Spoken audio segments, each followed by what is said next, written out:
Halo, saya Mei. Selama waktu ini, saya terutama akan berbicara tentang bingkai makro, perdagangan, dan meningkatkan teori yang harus diketahui trader baru, yang dapat memberikan bantuan untuk semua orang yang baru mengenal bidang ini. Di video sebelumnya, saya menyebutkan pentingnya sistem trading bagi kita. Sekarang kami akan memberi Anda beberapa panduan dari 4 aspek utama dalam 4 bagian. Saya merangkumnya sebagai properti perdagangan, gaya perdagangan, metode dan strategi perdagangan, dan mentalitas perdagangan.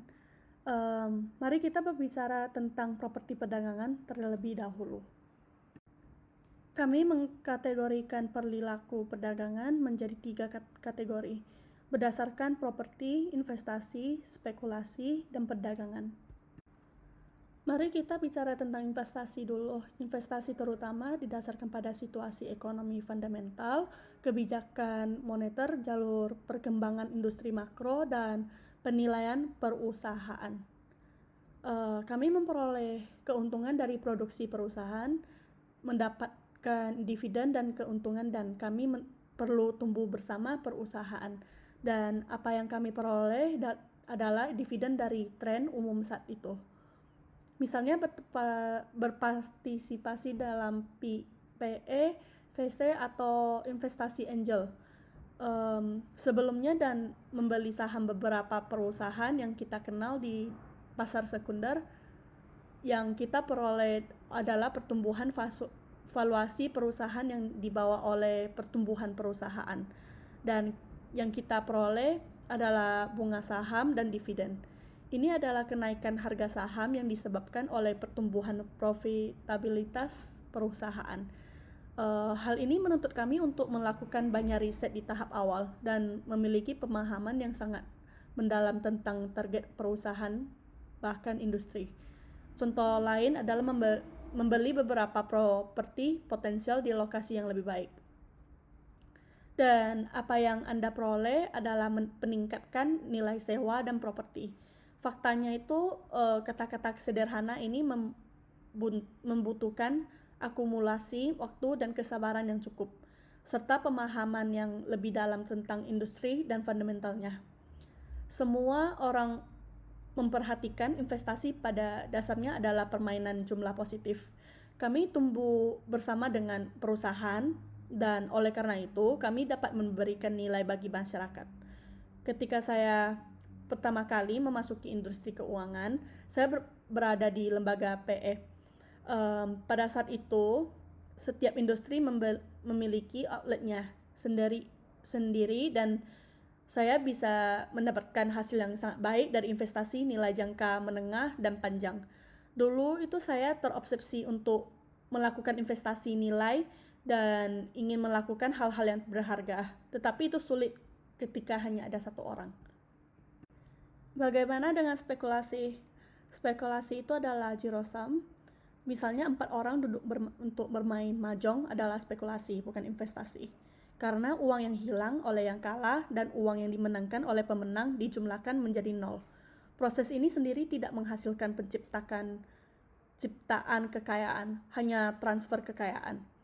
Cara mengambil untung dari spekulasi terutama dengan mengamati sentimen pasar dan keseimbangan penawaran dan permintaan.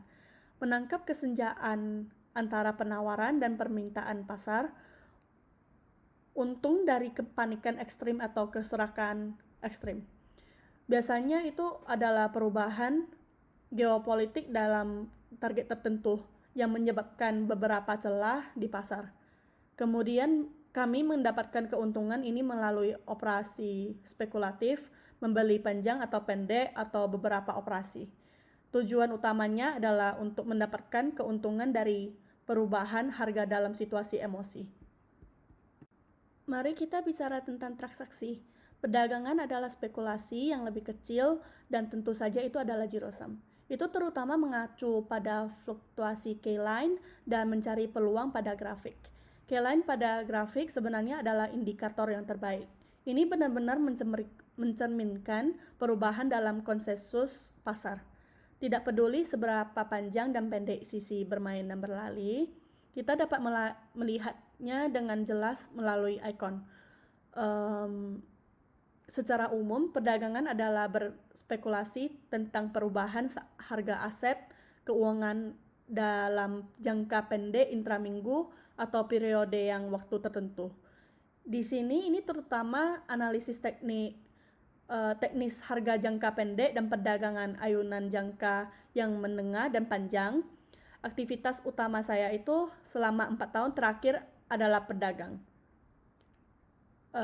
Dalam memahami konsensus pasar dan deviasi harga dari reaksi K-line untuk menghasilkan keuntungan. Mari kita bicara tentang 3 faktor risiko. Semua orang tahu tentang nilai investasi Buffett, dan hampir semua orang yang melakukan perdagangan saham Cina mungkin tahu bahwa dia menulis sebuah buku berjudul The Rose of Time, yang terutama tentang nilai. Untuk perusahaan ekuitas swasta seperti Danbin, mereka masih mengambil dividen dan dari perkembangan ekonomi domestik, dan tata letaknya juga terutama di industri yang dibutuhkan dalam konsumsi besar perawatan medis.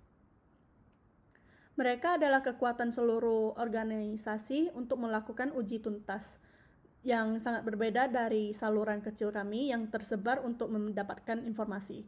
Sulit bagi kita untuk melakukan uji tuntas yang lengkap. Anda dapat melakukan 1 atau 2, tetapi bisakah Anda melakukan 10 atau 20? Mungkin semua orang yang akan mengatakan kami boleh mengikuti agensi, tetapi itu terlalu lambat ketika Anda tahu tentang relokasi agensi dan operasi lainnya. Biasanya nilai investasi pedagang saham swasta adalah hanya mengikuti perasaan dan kemudian terjebak dengan probabilitas tinggi, dan kemudian menipu diri sendirinya hanya melakukan investasi nilai. Contoh tipikal adalah bahwa cryptocurrency menjadi titik tertinggi pada November tahun lalu, dan banyak investor retail memegang BTC dan ETH atau tempat beberapa rantai publik besar. Saat itu semua orang berpikir bahwa mereka memiliki potensi besar, yang merupakan tren masa depan. Sekarang lihat harganya, BTC hanya bernilai sepertiga dari harga historisnya, dan ETH hanya bernilai 1/4 dan kurang dari 1/10 dari rantai publik lainnya. Begitu banyak orang mencoba melakukan bottom fishing saat harga sedang turun. Semuanya gagal karena harga terus turun, dan risiko investasi retail sekilas terlihat jelas. Jika Anda berpikir suatu aset berharga, maka Anda selalu ingin membeli bottom fishing. Maka bottom fishing adalah cara termudah untuk bangkrut. Pakar investasi seperti Benjamin Graham telah bangkrut karena bottom fishing. Adapun spekulasi, tidak ada batasan yang jelas antara spekulasi dan perdagangan. Trading pada dasarnya hanya bergantung pada matematika dan probabilitas. Ada banyak hal yang perlu diperhatikan dalam spekulasi. Hal ini membutuhkan pemahaman yang mendalam dan perhatian terhadap geopolitik dan tren ekonomi. Mari kita bicara risikonya bersama.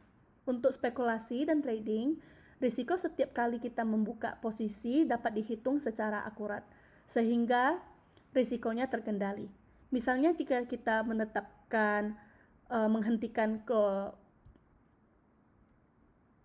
kehilangan 10% untuk pokok $100.000, maka kita akan kehilangan paling banyak $10.000. Bahkan jika kita melewati posisi. Terus terang, kontrak dan CFD bermain dengan probabilitas. Setiap kali kami memesan adalah karena kami ingin menghasilkan uang. Dalam kasus tunai, kita membeli aset ini, saham atau mata uang ini. Secara psikologis, saya selalu memberi petunjuk kepada diri sendiri bahwa saya membeli aset yang sebenarnya. Ketika kita membuka kontrak, implikasi psikologisnya adalah saya memasang taruhan yang sama, dan dua psikologi yang sama sekali berbeda akan berdampakkan besar pada hasil transaksi. Inilah juga mengapa secara psikologis selalu enggan menghentikan kehilangan saat membuat posisinya, dan sangat menentukan untuk membuat kontrak menghentikan kehilangan. Selain itu, pengaturan menghentikan kehilangan di tempat itu sangat merepotkan dan tidak mudah untuk meninggalkan pasar tepat waktu. Oleh karena itu, saya pikir risiko kontrak lebih kecil dan setiap kali saya melakukan pembalikan besar di pasar sekunder sebelumnya, itu adalah kerugian dari operasi spot. Pengalaman datang dari kehilangan perdagangan. Ada begitu banyak risiko di kontrak CFD dan sulitnya untuk memiliki penarikan yang sangat besar. Jadi ini adalah keuntungan dari perdagangan dan spekulasi. Oleh karena itu, saya biasanya menentang investor retail untuk berinvestasi. Untuk dana kecil, kami hanya melakukan transaksi. Tentu saja yang terbaik adalah selalu mengawasi semua jenis berita politik dan ekonomi.